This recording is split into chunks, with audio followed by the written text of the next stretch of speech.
The Lord be with you. And with your spirit. A reading from the Holy Gospel according to Matthew. Glory to you, Lord. Jesus said to the crowds, "The kingdom of heaven is like treasure hidden in a field, which someone has found. He hides it again, goes off happy, sells everything he owns, and buys the field. Again, the kingdom of heaven is like a merchant looking for fine pearls. When he finds one of great value, he goes and sells everything he owns and buys it." The Gospel of the Lord. Praise to you, Lord Jesus Christ.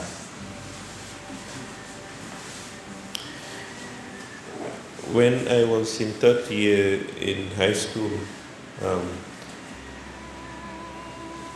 when we did economics, that was the subject, and there was something called the scale of preference.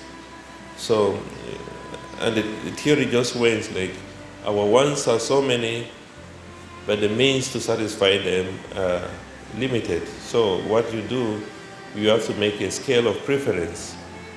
So, for instance, if you want to buy baboy, you want to buy beef, you have to buy chicken, you have to buy tomatoes, you have to buy onions and many things. Then you realize maybe I just have 2,000, you cannot buy all of those things. So you make a scale of preference. So you put the priority, what you really need, and you eliminate the others, and then put like that, such that you can get the real things that you really need, and the others, you don't need them, you can buy them another time. But since your means are limited, therefore you have to make a scale of preference, put that list of the things that you really need. And when I read this gospel, I realized that theory is totally wrong. Totally wrong, not in a sense that it's wrong in itself, that we can do that practically, but in a sense that that theory presupposes that we can only satisfy our wants with money. That is the presupposition, that it's money that can satisfy our wants. So therefore, if we have wants and we have money, and the money is not enough, then we cannot satisfy everything. So it deals with our human level, at the human level, that we can only satisfy the things that we want with the money that we have. And the gospel today is a complete contradiction of that our wants are ultimately not satisfied just by the means, just by the money we have. And that's why Jesus talks about this parable of the hidden treasure.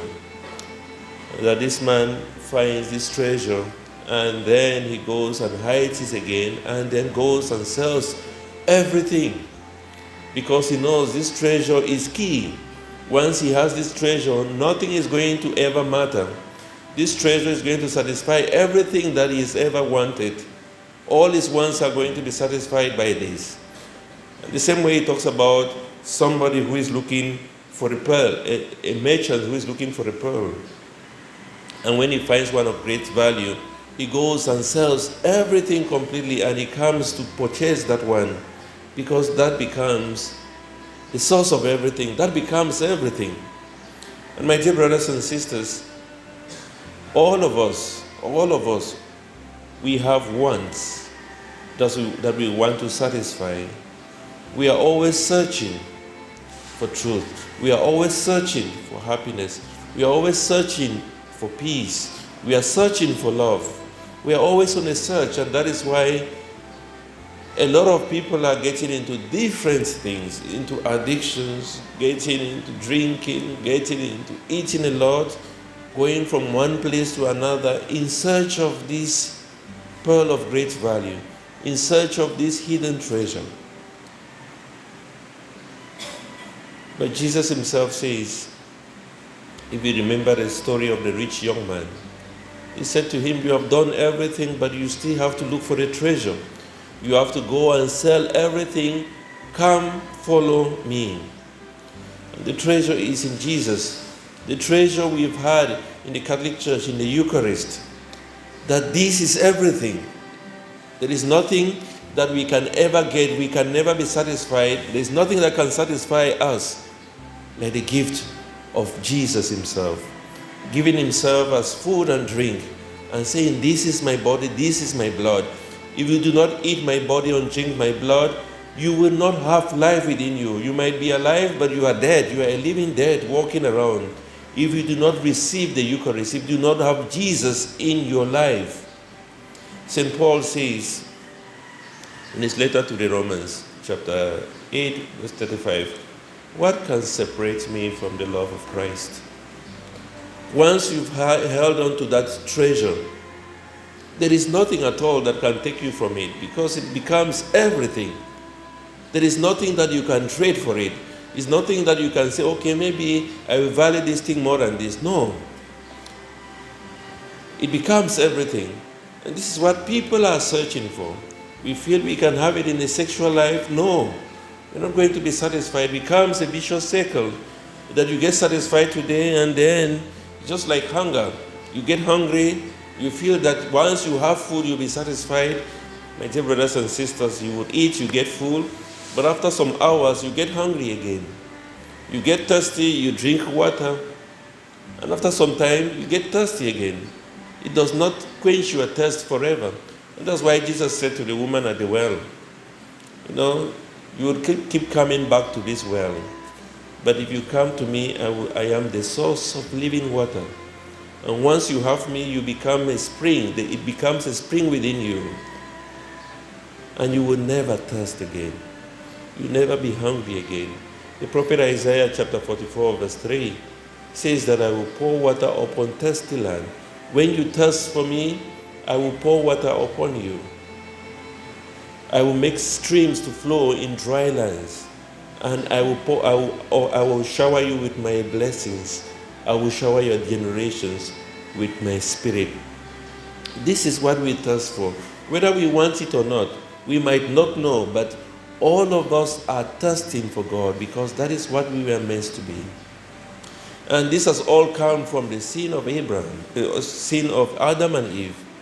When they were in the state of union, when they were in complete, what the Stoics will call ataraxia, a place of total happiness in the Garden of Eden. And the devil came and planted again. Remember the parable of the weeds and the wheat? And told them, no, you could have something better. You could actually become like God. But they were like God already. They were so united with God, they were like God. But the devil came and said, no, you could become like God if you eat of this fruit. When man started to look for his own source of happiness. And this is what we still do today, because we are still searching and searching. And the more we search, the more we are so taken away from God, because it is not of God. And that's why now, every time you open any social media, the first thing that pops up, if you have this 99, now Jollibee is 99 pesos. You have it, you get the greatest satisfaction. And this is the ultimate taste quencher. They bring maybe a drink and say, this is the ultimate taste quencher. Whatever thing you taste, you drink this, you will all be satisfied. All the adverts are doing that, and this is what they are doing, trying to make us to know that if you have this, you will be happy. If you have this, you'll be joyful. But that is all false. That is not true. Because even if you eat it, you'll still be hungry. You go to shopping, there are many things displayed. If you have this, you'll be happy. If I have a bag today, I'll be happy. If I have a TV set today, I'll be happy. If I drive in a sports car today, I'll be happy. No, it is not true. We keep searching and searching until we find Jesus. And once we find Jesus, that is the hidden treasure. That is the pearl of great value. And we could sell everything to get that. My dear brothers and sisters, we already have the treasure. But whether we want to keep it or not is really left to us. It's really up to us. Jesus says, I am He. St. Paul says, What can separate me from the love of Christ? Is it persecution? Is it peril? Is it the sword? And they said, not even death or life can separate me from the love of Christ. Not angels, nor principalities can separate me from the love of Christ.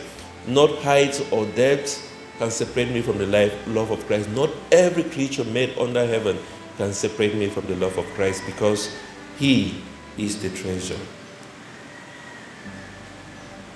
My dear brothers and sisters, there is great lesson for each and every one today, each and every one of us today, that Jesus is the treasure.